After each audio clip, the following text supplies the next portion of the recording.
We'll go right ahead. So you said you might come back next week. Why? The House and the Senate are waiting to see what happens on Friday, if anything gets vetoed, what that is, and how we feel about it. So we're definitely leaving the options open to return, but we don't have any particular issues in mind right now. Okay, so it would be to override a veto. That's the only reason you would come back. Is that? Potentially, but if we're going to be here anyway, we might have committees and do other work as well. And would you have the votes to override a veto on, say, the Medicaid issues? We'll have to see what gets vetoed and what doesn't, and we'll talk to the caucus then. Has the administration given you any indication about how they feel about what you just moved today? I think Tim Keene spoke to it pretty well on Thursday morning in conference committee, that the bill was sound, that it was structurally balanced, that we had a gap of nearly $1.1 billion, and that we closed it. And I think overall, while there may be individual issues in the bill that some people may like, some people may not, it's a pretty good overall product for the state of Ohio, particularly given the changing fiscal situation over the course of the last 6 months. Do you expect that, has the governor indicated to you that he plans to veto the Medicaid expansion freeze? I'm not aware of any specific things that I would know that he would veto, but obviously there are some things that I think are more likely than others.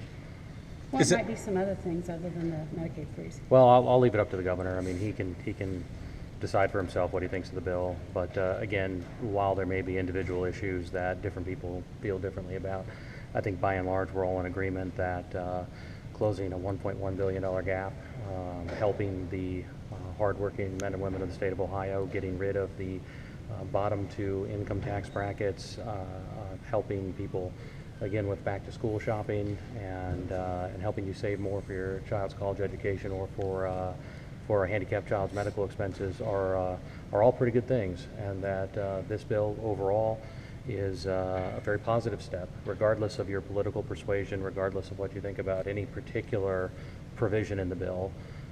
As an overall package, this budget is a good one that I think most people would appreciate.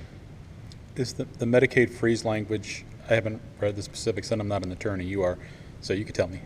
Is it tied to any kind of appropriation that would make it difficult for the governor to line item veto without affecting other Medicaid spending? Well, the Medicaid freeze language as it is in the current version of the bill is actually a requirement that the state seek a waiver from the federal government to do a freeze, so that we don't run into any issues with federal law on whether we've maintained effort by changing up the populations that were covered.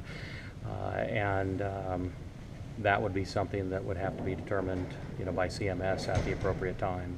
But the language currently is a waiver request, and the waiver request would include specific exemptions for anyone who's mentally ill or anyone who is seeking drug addiction treatment. The governor in the past, at least on one occasion, has maybe not acted as promptly as some would have liked on a Medicaid waiver requirement from the legislature. Do you believe that if he doesn't veto this, why do you believe he would even take steps to move toward filing this waiver?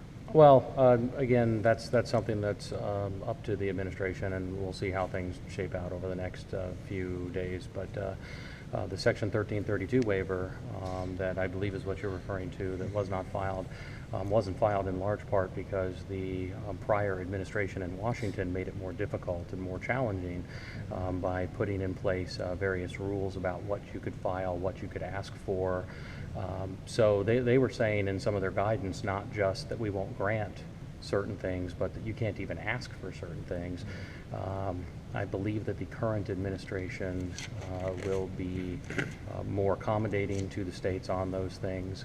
I've had very positive conversations with the new director of the Department of Insurance, who I believe we confirmed today, and I think that they plan on doing that by January of next year, and there is a deadline for that of January 31st of next year in the bill that we passed today. I believe there is a deadline for a repeat of the waiver request that was filed previously after the last budget related to Medicaid. The Healthy Ohio plan, I believe, is what it's referred to as.